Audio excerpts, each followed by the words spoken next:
신용환의 직관, 경제로 풀어보는 정치. 시청자 여러분 안녕하십니까? 경제로 풀어보는 정치, 제가 가장 역점적으로 만들고 있는 컨텐츠죠. 대한민국의 그동안의 경제 각종 현상들, 현장에서 일어나고 있는 일들, 경제 활동 경험을 통해서 우리나라 시사, 정치에 대한 부분을 한번 새롭게 또 쉽게 풀어보는 코너입니다.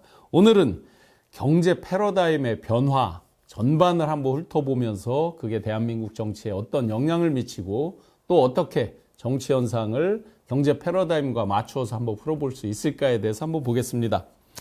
우리나라 경제 패러다임의 변화, 아마 50대, 40대 정도 되신 분들, 그 위의 세대분들은 금방 아마 새로운 근현대사 역사를 보듯이 쉽게 이해할 수 있을 것 같습니다. 산업시대라고 한다면 아마 진정한 대한민국의 산업시대, 일제 강점기를 지나서 해방, 그리고 6.25까지는 진정한 산업기라고 말하기는 좀 그렇습니다. 서구 선진국에서 말하는 산업혁명, 요 부분을 산업시대라고 말하기도 좀 어려움이 있겠죠.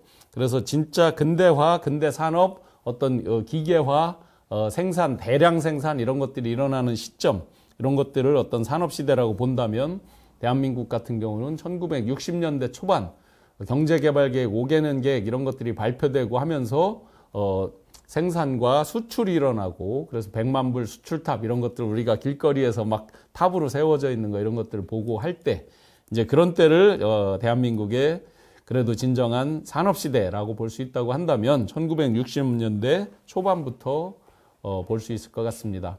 그래서 그 당시에는 대량 생산 그리고 푸시 마케팅이라는 게 꽤 이제 유행을 했죠. 즉 많은 것들을 소비를 할 때니까 만들어내기만 하면 찍으면 팔리는 이런 시대였죠. 그러니까 마케팅의 어떤 첨단 기법 이런 것들이 그리 발달되지 않았습니다. 왜냐? 만들면 상대적으로 쉽게 팔리기도 했으니까요. 그래서 그런 어떤 근대적인 제조업 위주의 산업 생산 시대가 생각보다 이제 한동안 대한민국이 길게 이렇게 진행이 됩니다. 70년대를 지나서. 물론 그 사이에 속도는 엄청나게 빠르게 진행이 됐습니다. 대한민국이 전 세계를 통틀어서 6.25를 겪으면서도 가장 국민소득 성장 속도가 빠르다고 알려져 있을 정도로 이 산업시대를 지나면서 대한민국의 경제 규모도 커졌고 1인당 GDP 또 GRDP 우리 대한민국 지역 내 총생산량도 엄청나게 높아지면서 오늘날 세계 7대에서 13대 각각의 기준에 따라 교역량이라든지 수출량이라든지 또 GRDP 규모 등등에 따라서 7위부터 13위 사이에 많이 포진이 되어 있는 그런 경제 강국이 되는 토대를 마련했습니다. 그렇게 지나다가 이제 80년대 들어서 전통적으로 미국 월스트리트이 장악하고 있었던 금융시장, 런던, 홍콩, 싱가포르 이런 데들이 이제 금융의 꽃을 피워나가기 시작할 때 대한민국도 금융자본주의가 본격적으로 시작이 됩니다. 80년대 중반 후반 들어서면서 선물, 옵션, 아마 포워드 거래, 퓨처스 거래 이런 거 들어보셨을 겁니다. 선물 거래하는 거, 그리고 옵션 거래 이런 것들이 이제 유행을 하면서 80년대 금융자본주의가 대한민국에 이제 꽃을 피우기 시작합니다. 그래서 저희가 대학에 입학할 쯤 80년대 말쯤에는 가장 선호하는 직장이 장기신용은행이라든지 또 증권사, 증시가 막 화랑을 타고 이제 기존의 어떤 작은 규모에서 큰 규모로 급격히 성장하게 되면서 금융자본주의가 이제 본격적으로 꽃을 피워나가기 시작합니다. 그러다가 1990년대 초반 들어서 아마 엘빈 토플러, 제3의 물결 뭐 이런 얘기 많이 들어보셨을 겁니다. 미래학자들이 이제 급격하게 지식 정보 사회로 넘어갈 거다라고 수많은 예언들을 하고, 그때 대한민국에 정말 인재가 많은 우리 대한민국, 두뇌가 강국인 대한민국이 꽃을 피울 수 있다 이런 예언들을 많이 했는데, 실제 이제 1995년도에 인터넷이라고 하는 괴물 몬스터가 등장을 하게 됩니다. 제가 군에서 제대했더니 뭐 갑자기 그때는 각자 이 PC나 노트북이 거의 없었고 학교에만 PC 같은 게 있었는데 무슨 온라인으로 해서 이메일을 주고받는다는 거예요. 그래서 그게 뭔가 하고 보고 저도 깜짝 놀랐던 적이 있을 정도로 정말 혁명적인, 혁신적인 그런 기술의 진보였습니다. 그렇게 이제 지식 정보의 시대가 쭉 오면서 어떤 기존의 산업시대, 금융시대까지도 어떤 기성세대들이 장악했던 어떤 기존 산업이라든지 기존 일자리라고 본다고 하면 지식정보의 시대 1995년도 이후에 그야말로 새로운 미래 산업, 미래 일자리들이 이제 본격적으로 태동을 하는 시기가 되었겠죠. 그러면서 대한민국이 이제 세계 인터넷, 초고속 인터넷 이런 것들의 강국, 그런 인프라들이 일종의 또 테스트베드 성격으로 어떤 새로운 기술이나 신제품이 나올 때 대한민국에서 테스트를 하면서 급격하게 대한민국이 신기술 강국으로 이제 성장을 하게 되죠. 여러분들 기억하실 겁니다.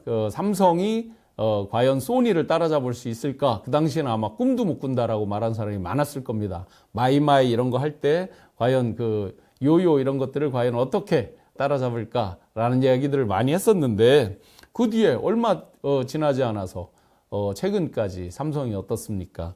시가총액이 소니를 훌쩍 넘기기도 하고 반도체 부문 또 휴대전화 부문들이 급격하게 성장을 하면서 세계 초일류 기업으로 성장하는 이런 쾌거도 이뤄냈습니다.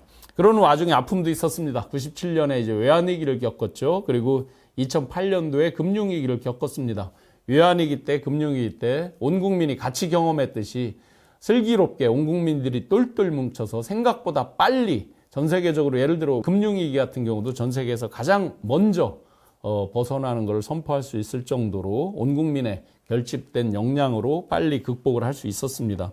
그런 와중에 이제 아까 인터넷이라고 하는 괴물, 몬스터가 등장했듯이 이번에는 그보다 몇 배, 몇 곱절 훨씬 더 강력한 슈퍼 울트라 몬스터 엄청난 괴물이 등장을 했죠. 바로 여러분들 다 쓰고 있는 스마트폰이 미국에서는 2005년도 대한민국에 본격적으로 이제 도입돼서 우리가 상용화 시중에 우리가 쓸 수 있게 된 건 2009년도부터죠.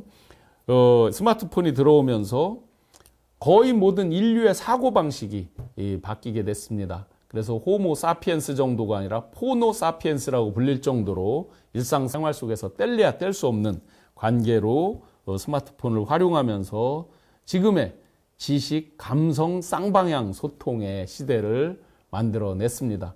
스마트폰이 오면서 오히려 오프라인 모임 같은 게 약해지지 않겠느냐 했었는데 오히려 온라인에서 또 모바일에서 교감, 공감하는 것들이 오프라인까지 강화하는 그러면 이런 것들이 생활 전반에 문화로 자리 잡으면서 쇼핑 한번 생각해 보세요. 알테시 말씀드렸듯이 알리, 테무 이런 것들 모바일에서 다 발달하다 보니까 오프라인에서의 비즈니스와 직접적으로 맞닥뜨리고 어떤 건 더 발달하고 어떤 건 죽고 하는 아주 긴밀한 상관관계를 갖게 돼 왔습니다. 그러면서 미래 첨단 산업들, 첨단 신규 일자리 이런 것들이 이제 점점 변해가죠. 그런 와중에 저출생, 고령화 이런 것들이 물론 대한민국만 그런 건 아닙니다. 전 세계 글로벌에 거의 비슷한 현상이지만 그런 것들이 심화가 되면서 시니어 케어 산업, 실버 산업이라고 어르신들이 별로 좋아하지 않더라고요. 시니어 헬스케어 사업 이런 것들이 이제 또 급격하게 발달하는 가운데에서 2019년 말 2020년도 전 세계가 경악할 만한 사태를 하나 맞죠.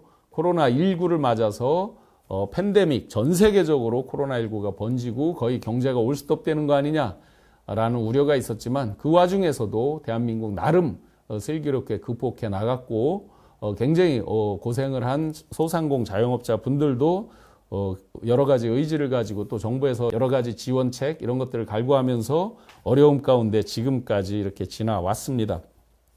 모바일 개인 미디어들이 완전히 자리를 잡으면서 개인의 선택권이라든지 자기 결정권들이 점점 세졌고 SNS 쌍방향 소통에 의한 온 오프라인의 비즈니스 방식이 바뀌었고 또 융합기술에 의해서 새로운 기술, 새로운 일자리가 모두 바뀌는 시대. 그런데 이제 엔데믹 코로나가 끝나갑니다. 거의 이 모든 분야에서 마스크를 다 벗는다고 대한민국도 지금 선포를 하고 있습니다. 그럼 이 엔데믹 시대, 코로나의 어려움을 겪어서 이제 코로나를 완전히 벗어나는 시대, 과연 어디로 갑니까? 대한민국의 미래 경제, 미래 일자리는 어느 방향으로 갑니까? 그렇죠.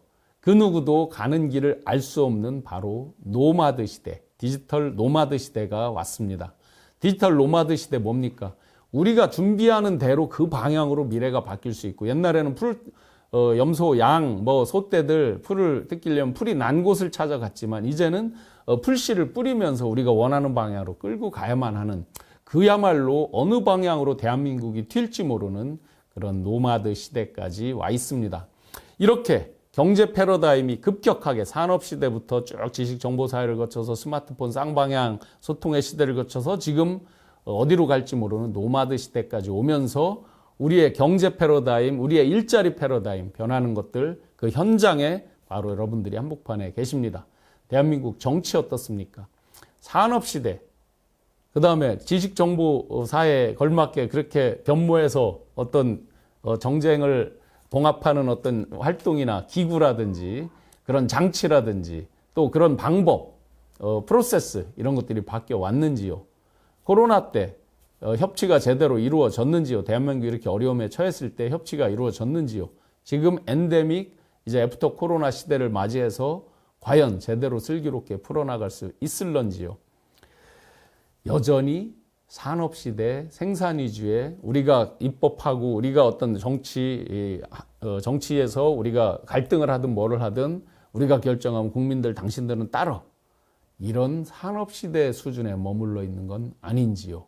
정말 어디로 튈지 모르는 대한민국의 노마드 시대, 대한민국 정치 어디로 튈 줄 모르는 그런 불안정한 상태를 만들 것이 아니라 산업시대를 벗어나서 이렇게 경제 패러다임이 금방 빠르게 변해왔듯이 정치에서도 제대로 이 패러다임의 변화를 직시하고 그에 순응하고 또 그에 앞서 나가서 반발짝씩 앞서 나가서 개척하지 못하면 이 시대적 패러다임의 쓰나미처럼 쓸려 나갈 수 있다라는 생각을 꼭 해야 될 것 같습니다.